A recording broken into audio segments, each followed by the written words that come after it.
Welcome to Good Morning Hospitality, your one-stop shop for the latest news, noteworthy trends, and thought-provoking discussions across the industry. From hotels and short-term rentals to all things travel and hospitality, you'll find each episode equips you with the information that you need to start your week. Join us on Good Morning Hospitality every Monday, wherever you get your podcasts.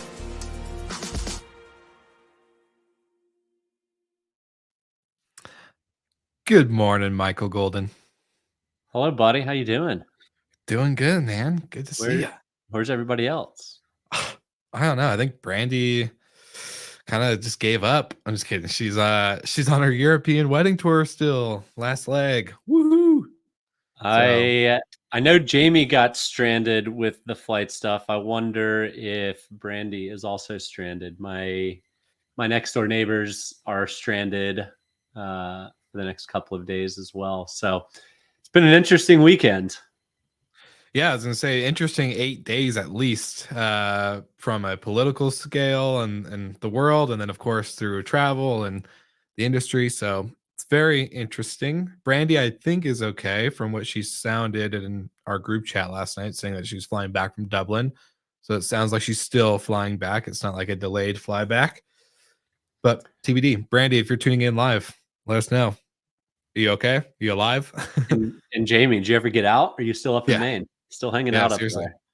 It's just Michael and I now, so it's going to be an interesting show. It's been a while since you and I have done a solo. I don't think it's been that long, has it?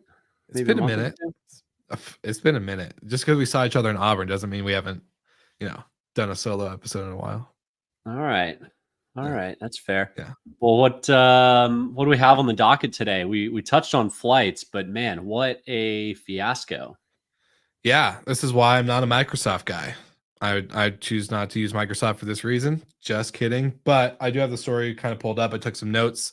Flight issues were actually caused by an update pushed out by CrowdStrike, which is a cybersecurity firm. So CrowdStrike sent this update to all the corporate clients of Microsoft, which caused this significant outage. So not only was flights delayed or canceled, we had over 10,000 flights delayed.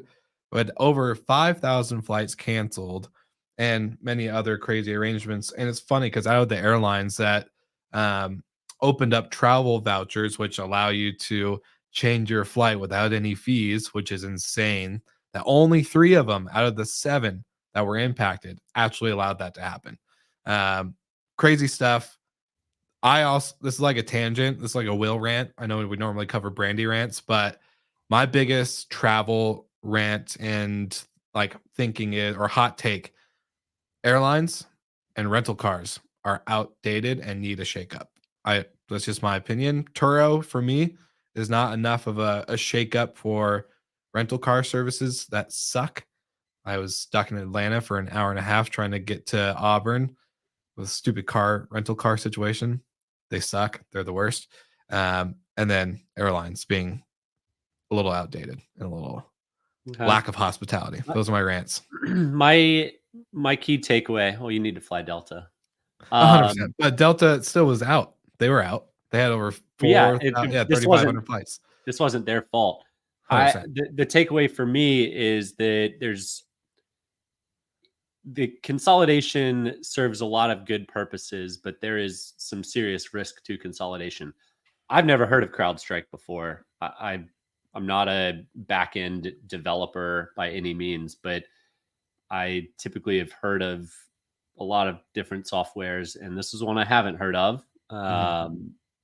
And if they're backing everybody, well, they just showed a huge vulnerability now for all of their clients if they were to get hacked. I know they're the anti-hacking company. I know that now. But it is a big problem when everybody works with the same 1 or 2 vendors. And we'll touch on that a little bit later when we get to the OTAs. But anytime consolidation is centered to the top, it causes or can cause some serious problems. So if you're tuning in live, which I'm seeing quite a few of you, love your opinions. Share in. 1, where are you tuning in from? 2, what are your thoughts? Were you impacted by the delays? Do you know anybody impacted? cancellation delays, etc. Would love to know. As we got our first comment coming in, Terry White, come on. Rental car companies have been doing this longer than anyone, and rental car companies are the absolute worst companies in our industry. Amen, Terry. I knew I liked you for a reason. I would argue they're the worst because they have been doing it the longest. And just like why Blockbuster closed, because they were not able to change with the times.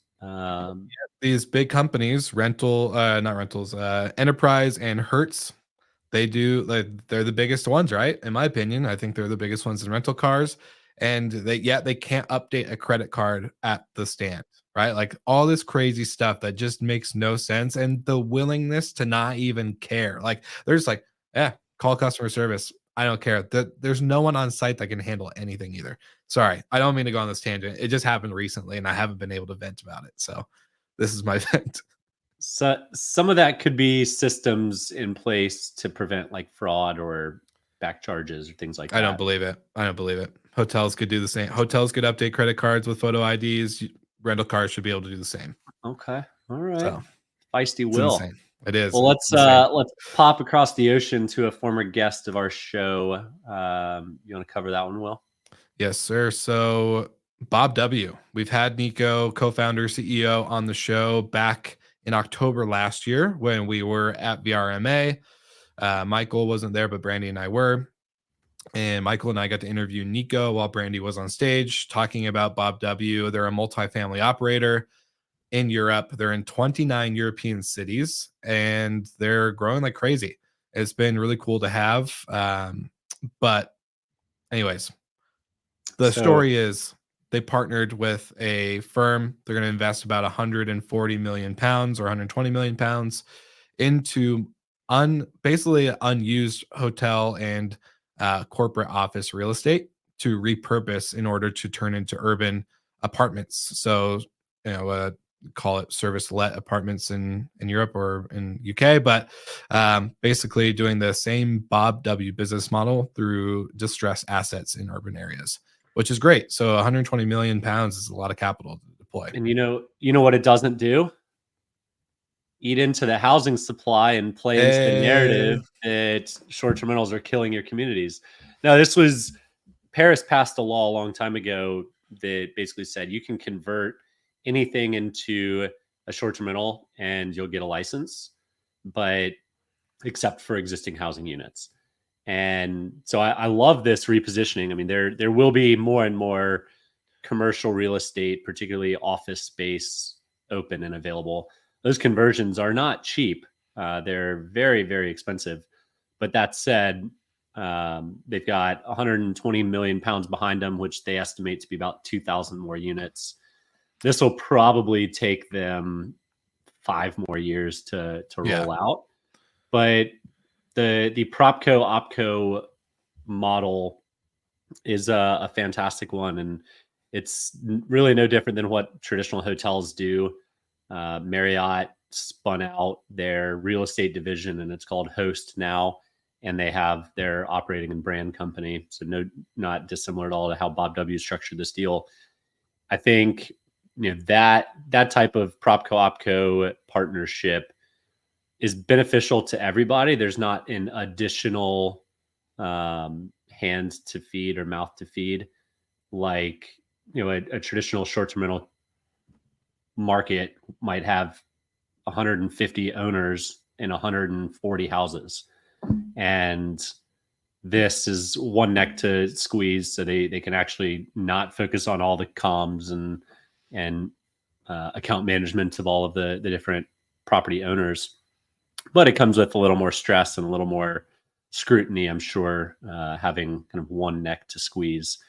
Yeah. But huge shout out. I love this approach. I don't know quite frankly, how Sonder was never able to pull off something like this, or at least publicly, but that's, that locks in 2,000 future units for them, which is plenty of growth over the next 5 years. So yeah, the article did mention it was 20 to 25 buildings is what they're expecting to take that capital, the 120 million pounds. And they expect the first building, or at least a few units, hopefully, to come online, sorry, in about 18 months. So this is a great play for longevity for Bob W, in my opinion. I think, and I think Nico even mentioned this not only on Good Morning Hospitality, but when I interviewed him on Slick Talk, and talking about, they're not just here to, raise cash, get to IPO or get to acquisition. Like, there is a longevity play. And I think this shows a lot more sustainability for the urban operator. So this is really exciting, especially after the graveyard of urban operators we've seen in the past, couple of years. So congrats, Nico. Congrats, Bob W. Really excited to see how this plays out. Yeah, they very well could be the first one that gets gobbled up by a hotel company. I mean, these are hotel assets, essentially. It's a multifamily building where it's an office building repositioned as a multifamily building that is essentially a hotel. So I'll go ahead and throw that prediction now. In the next few years, I don't know how many, Bob W will get scooped up by a major flag, possibly Accor. They're huge in Europe. Possibly Hyatt. They've been clamoring for a larger footprint over in Europe.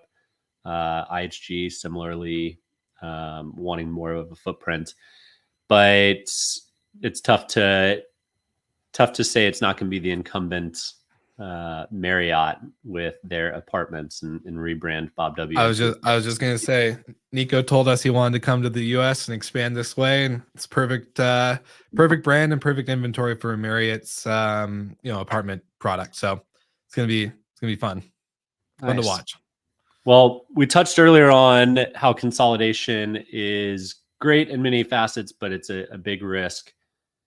Focus Wire put out an article about Amazon because it was Prime Day last week, or Prime Days, and kind of teased the fact that could Amazon get into travel?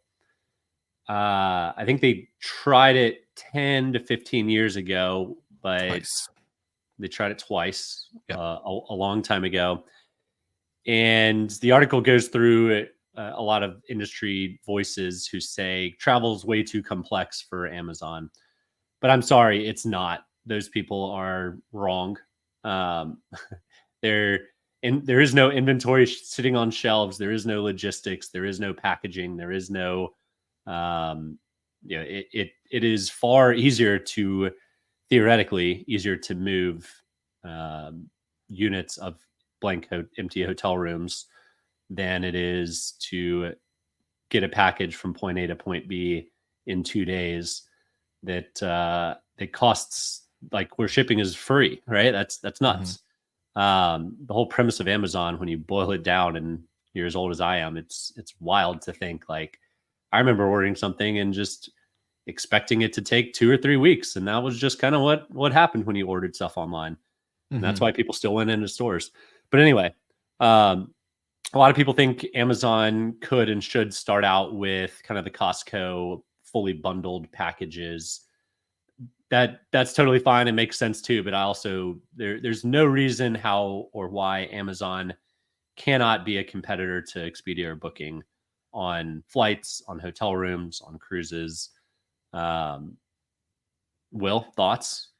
I think I agree with you. I don't see this being an issue. I don't think Amazon is the player to underestimate when it comes to venturing into a new category.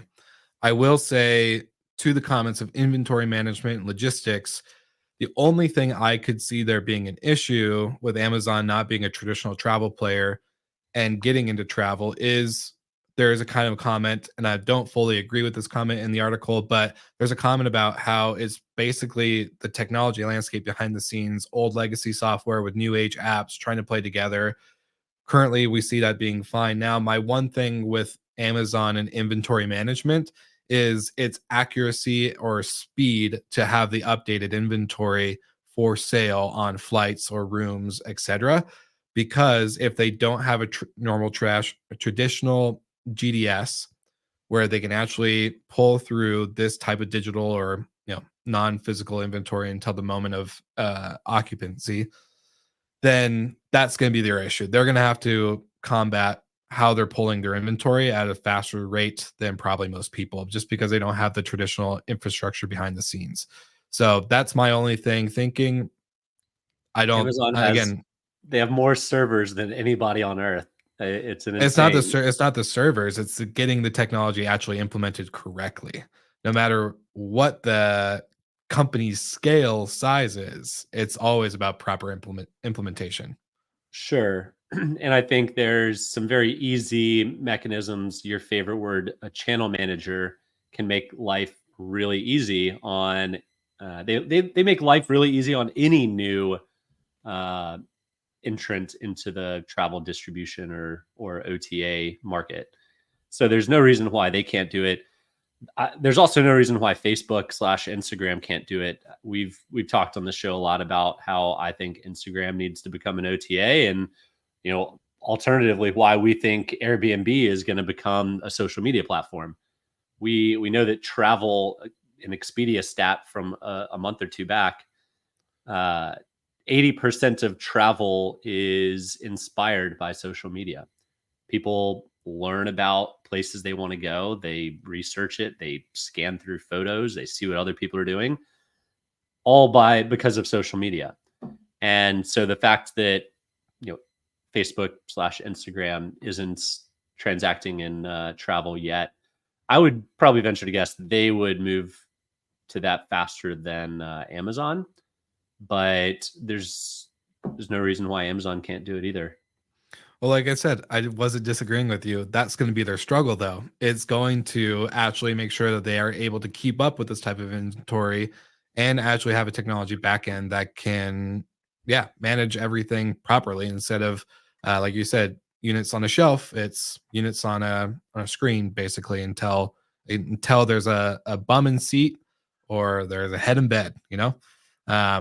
So, anyways, that's my thinking. But you know what? It's perfect segue for this is that why can't your amenities be automated? Just like why can't Airbnb become a social media platform or why can't Amazon become a travel OTA? Do you know why, Michael? I don't know why. Because They we have can. Sojo. They can Can't. be. Exactly. Exactly. Well, we have Sojo as a great partner of the show. They're great partners of many vacation rental operators all over the world. Actually, all over the US. Sorry, I shouldn't overextend our reach with Sojo yet. They're not in Europe, but TBD, one day could be you. They're amazing operators in the US. They actually co-brand with Sojo amenities. They have tech-enabled automation, so you don't have to manually make sure that your guests are getting soaps and shampoos and other pantry amenities are actually perfectly taken care of because your housekeeping team, whether it's in-house or a contractor or whatever, gets the amenities automatically shipped to their door in order for your guests' arrival. So get sojo.com/GMH is where you'll get 30 days for free, and they'll take great care of you. If you have, I think, over 25 units, you can get some co-branded amenities with them, have your brand be the hero, so that way you're not depending on the OTAs. Michael, back to you. It's tough to follow up, Will. Yeah, it's getting hard. It's getting harder to do those, though. I'm not gonna lie. I'm like they're all kind of blended together. Trying to do something different. Segue in from story to story. You've nailed it the past couple months. One topic that we discussed last week was the fact that there is no industry credit card, and I think we failed to mention two things. One, maybe I mentioned it. Marriott does have a credit card, and you can use those points towards short-term rentals. But that's only for the subset that is using Marriott currently. If you're not, you probably should be. We believe Marriott's a great partner and think that that's going to be a great channel for a lot of people if they're not already on it. But we were fact checked live, and we missed a news article last week that showed that OneKey, Expedia's loyalty, has a brand new credit card partnered with Wells Fargo. So there are two different, there's OneKey Plus and there's OneKey regular. They have different perks. They cost kind of the different in a flat rate per year. But we now have an industry credit card that can be used for short-term rentals. It's a little bit different than having kind of a brand loyalty with a singular provider. But this might just be what it takes to crack into loyalty in the short-term rental world.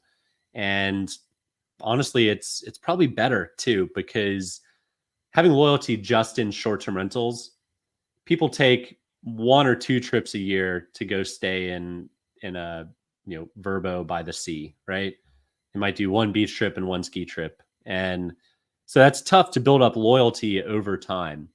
But if that person is also a business traveler and they're booking their flights on Expedia and they're booking their hotels on Expedia, now they can rack up those points. They can also rack up, credit card points that can be transacted into OneKey dollars or whatever their nomenclature is, and then transacted similar to how Marriott does with their loyal brand points and transacted into stays for short-term rentals. So sorry we missed it last week. We're not going to miss it 2 weeks in a row. I love this. I do think it's a very specific travel card, and if you travel a lot, there's no reason not to jump on this bandwagon. Exactly. I agree with your statement that if this was just a vacation rental card or like rewards program, I probably wouldn't be incentivized to use it.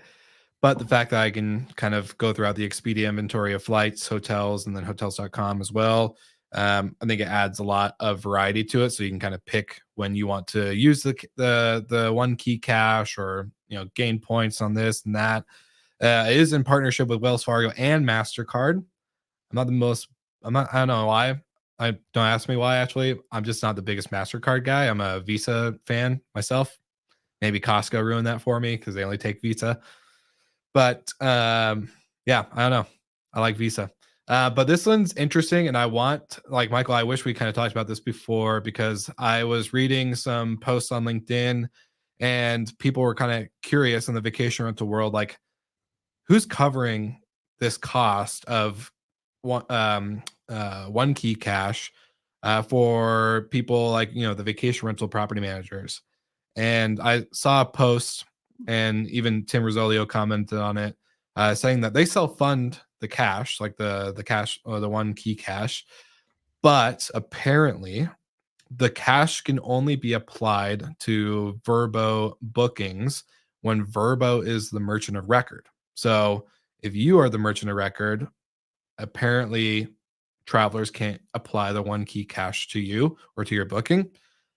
I would love to be fact check on that. So Tim, if you're listening, let me know. If not, but that's just something I saw in a post that you commented on.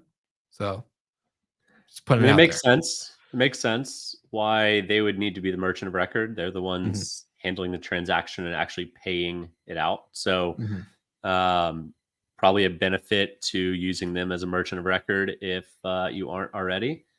I know there's some states where that gets challenging with trust accounting and whatnot, but yeah, overall, I'm going to be very fascinated to kind of track this story and see the uptick of it.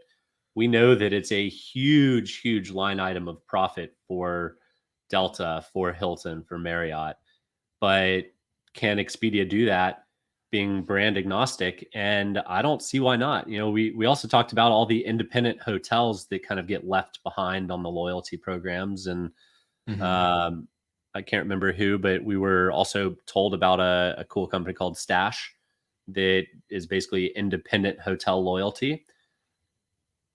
But this is kind of the trump card.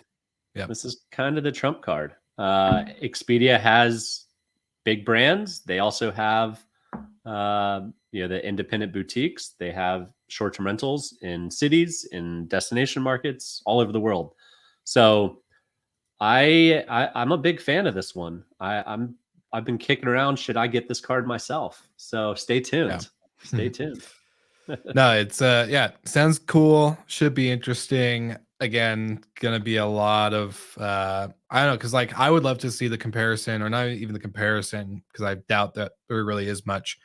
But with Marriott's Bonvoy loyalty, 200 million members, to then Expedia's OneKey, I think those, like, obviously every hotel has, you have the Hyatt and all the Hilton and all those other reward programs as well. I don't think those are really comparable. I don't think they're like You have Marriott for sure at the top. I would put OneKey at second, and I would love to see their conversion of loyalty members that actually book higher ADRs, more frequency, like all the stuff. I would love to see how this distribution and loyalty plays out together on separate fields. One being a just totally dedicated brand for those type of members versus one, like you said, Michael, is very wide branded from Expedia to hotels.com, Vrbo. There's so many things in between. So it's going to be pretty interesting. Yeah. And I think this is the launching point for Expedia. I would venture to guess there's going to be more and more perks with the big brands rolled out over time, where Marriott or Hilton or Hyatt do offer a late checkout or whatever, like they do with Amex. Yeah. So TBD. Let's stay on top of the story. Maybe we can get some Expedia representatives sharing some stats in the next couple months with uptick in adoption and even redemption too.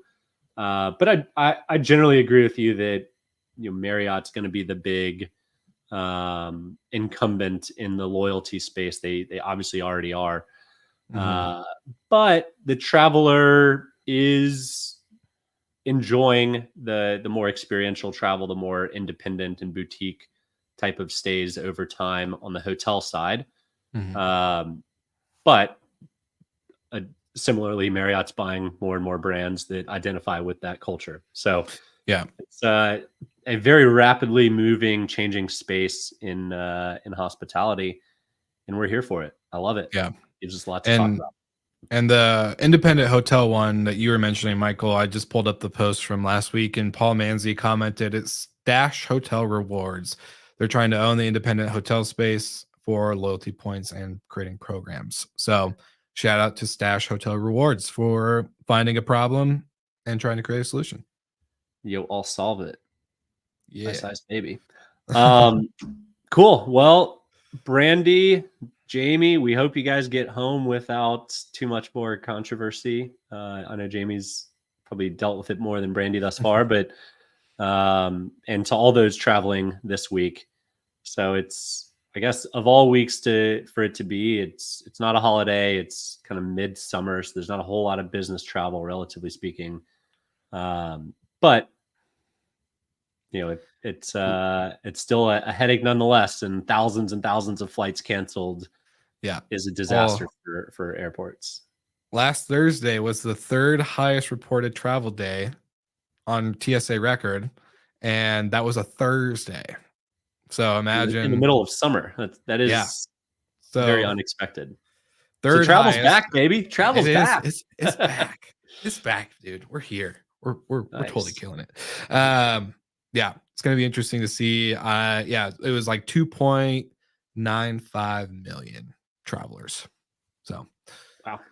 Interesting to see. I think the highest was a little bit over 3.7 from early holidays. So anyways, that being said, Mr. Golden, it's a pleasure to see you.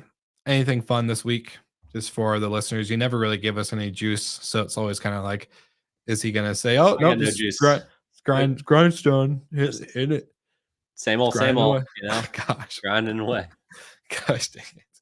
I don't know why I ask him anymore, guys. It's just we try here. All right, well, Golden, it's good to see you. Beautiful Monday. For all of our listeners, check out Good Morning Hospitality Europe tomorrow, 8 a.m. Central European time. And then, of course, amazing hotel crew, Steve Turks, Sarah Danishi, coming back on Wednesday. Like and subscribe wherever you get your show. We love the support. Also, subscribe to our newsletter. Really helps, and it's back up and live and running after a couple months of not. So welcome back, Kelsey, from maternity leave. All right. Anyways, see you guys next week. I know I take way too long, but see you guys.